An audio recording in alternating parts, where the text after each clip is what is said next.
saya Randy Adha, Sekilas IT. Kali ini saya rakit PC 6,8 jutaan. Dan si prosesornya di sini tentunya menurut saya ya, harganya ini udah paling pas ya dengan performa yang didapat ya.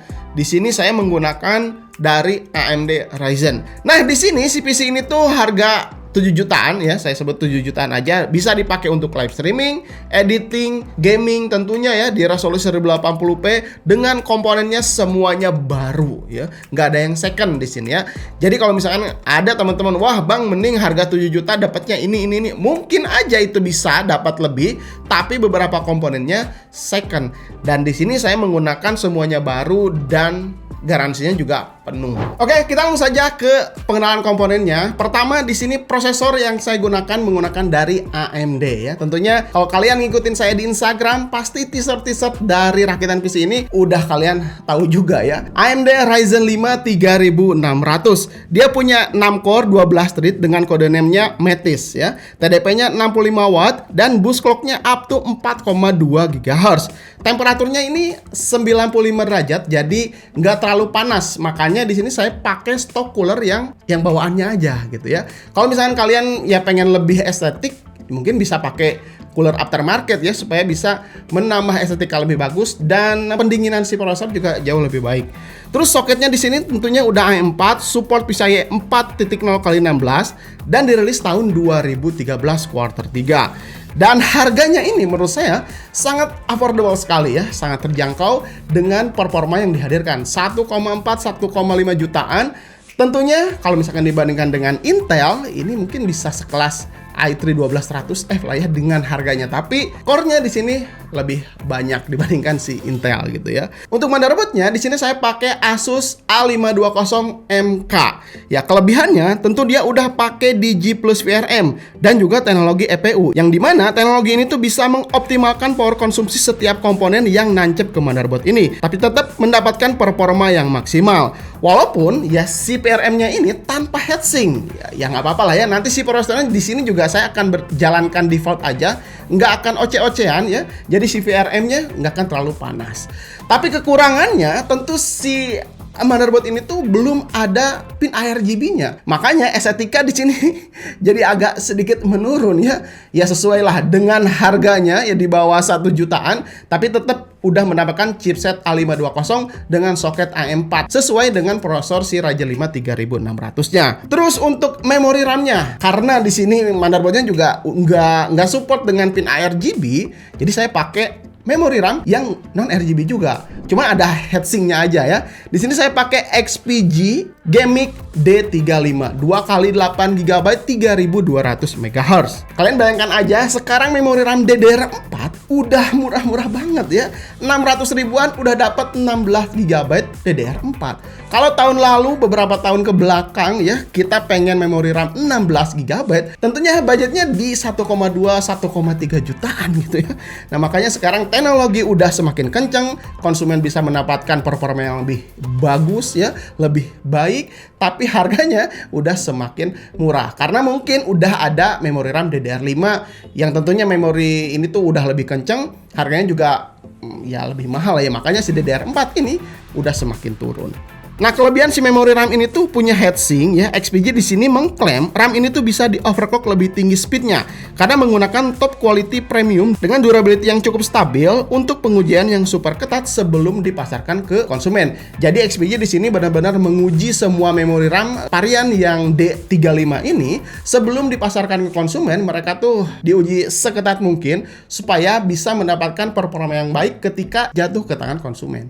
Terus lanjut untuk storage. Karena ya untuk ya tadi balik lagi ya, budgetnya nggak terlalu mahal, saya pakaikan Adata SU 240 GB aja. Ini tuh varian yang baru, warnanya biru kuning ya, biasanya kan warnanya hijau.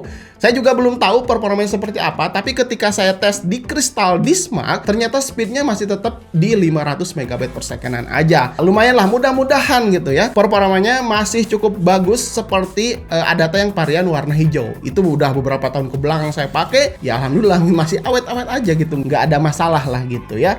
Lanjut, apa lagi ya? GPU-nya. Di sini saya pakai Zotac GTX 1650 AMP Core Series. Nah, seri AMP Core Series ini tuh lebih tinggi performanya dibandingkan 1650 yang standarnya. Nah, makanya di sini dia punya dual fan ya, yang didukung oleh 1x6 power pin ya, 4 GB 128 bit GDDR6.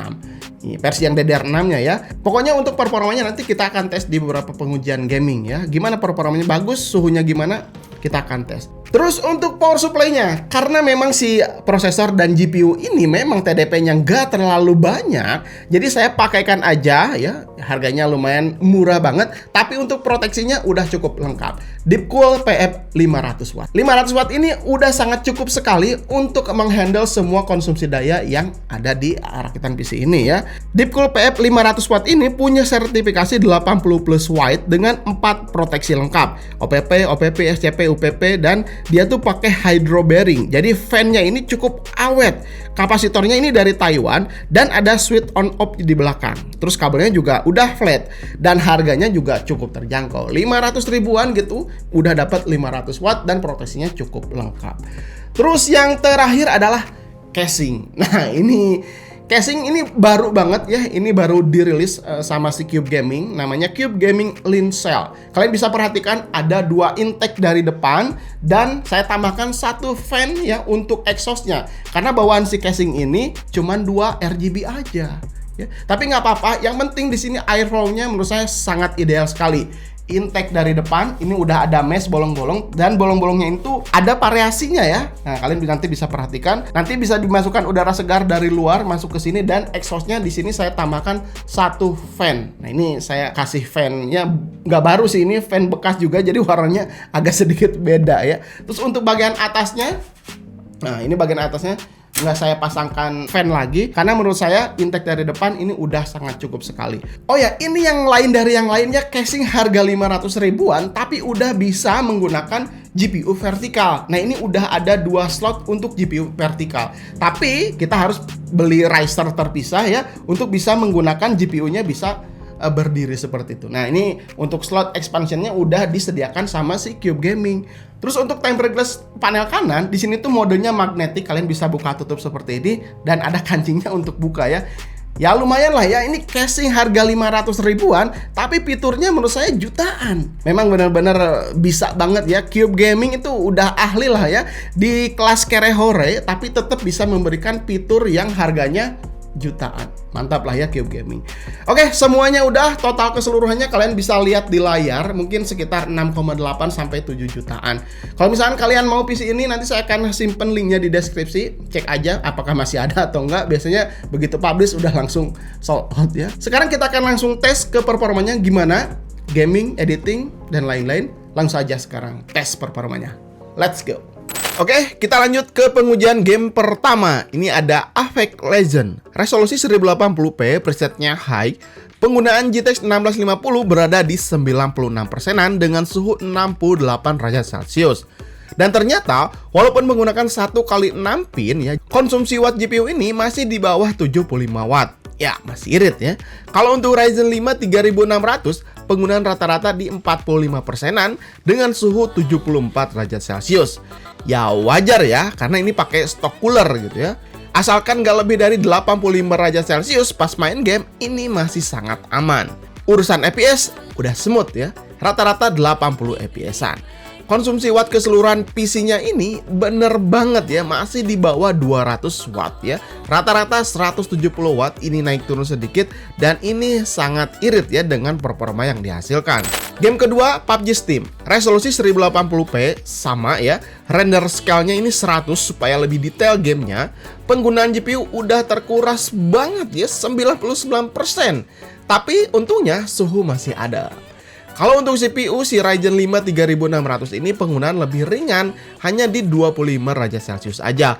Jadi suhu kerasa lebih adem, hanya 67 derajat Celcius aja ya. FPS di sini hampir sama kayak tadi, rata-rata di 80 FPS-an. Konsumsi watt kalian bisa lihat di pojok kanan, ini irit ya, 190, 170 watt gitu, naik turun dikit. Irit lah. Kita tes game yang cukup berat ya, Horizon Zero Dawn. Resolusi sama 1080p, presetnya Ultimate. Penggunaan GPU tentunya udah mentok 99% dengan suhu hanya 62 derajat Celcius aja. Di semua pengujian game tadi, suhu GPU ini masih terbilang sangat adem. Bisa jadi ini airflow si casing Cube Gaming Lean Cell ini cukup baik untuk menjaga semua komponen yang ada di dalam casing masih tetap aman-aman aja gitu ya. Mantap nih ya, si casingnya bisa memberikan airflow yang cukup bagus walaupun harganya murah meriah. Terus untuk CPU juga di sini berada di 30%-an karena game ini ya kerasa lebih GPU bound ya. FPS yang didapat pas benchmark ini sekitar 35 sampai 40-an FPS. Cukup lah ya untuk game petualangan seperti ini. Nggak membutuhkan frame yang cepat ya untuk bisa memainkannya. Beda kalau game FPS ya, minimal 75 FPS lah ya untuk game tembak-tembakan supaya lebih mulus. Dan di akhir benchmark mendapatkan average 39 FPS. Oke, lanjut. Di sini saya tes live streaming menggunakan OBS, resolusi gamenya 1080p dan outputnya 720 pixel ya. Ini tergantung bandwidth internet kalian ya. Kalau misalkan cepet, ini bisa disetting ke 1080p. Kalian bisa lihat hasil di sini masih cukup stabil, suhunya adem, pergerakan game juga terlihat mulus, nggak ada patah-patah ya. Dan tentunya ini bakalan enak ditonton oleh viewer kita nanti kalau misalkan kita live streaming. Mau dipakai live streaming game tembak-tembakan, game balapan, masih aman lah ya kalau misalkan seperti ini. Kalian pengen lihat pengujian live streaming lebih lengkap? Boleh cek, nanti linknya saya simpan di deskripsi. Selanjutnya kita tes editing Premiere Pro 2019. Seperti biasa, ini video-videonya sekilas IT ya di tes pengujiannya. Ryzen 5 3600 masih kerasa tangguh untuk time playback di timeline ya. Cukup lancar, smooth ya. Jadi kalian bisa lihatlah di layar ya.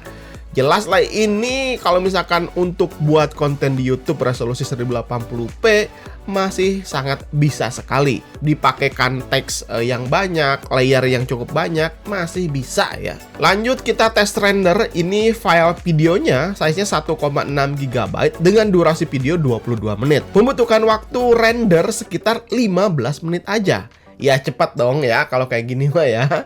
Jadi nggak usah butuh waktu lama-lama untuk merender sebuah video. Lanjut tes project BMW 27. Ini render pertama menggunakan Ryzen 5 3600-nya menyelesaikan dengan 4 menit 10 detik.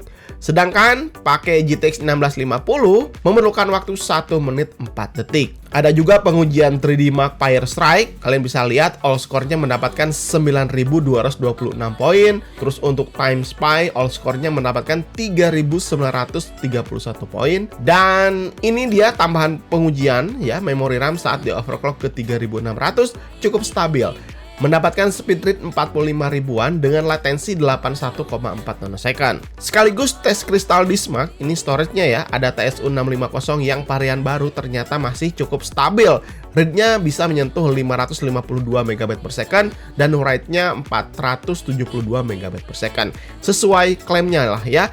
Padahal ini sekaligus diinstalkan Windows di dalam si storage-nya, tapi speed-nya masih tetap kenceng. Nah, gimana menurut kalian setelah tadi melihat ya performa si PC 7 jutaan ini? Menurut saya untuk kebutuhan live streaming, editing, dan juga render-render video ya, kayak video-videonya sekelas IT resolusi 1080p, menurut saya ini udah lebih dari cukup ya.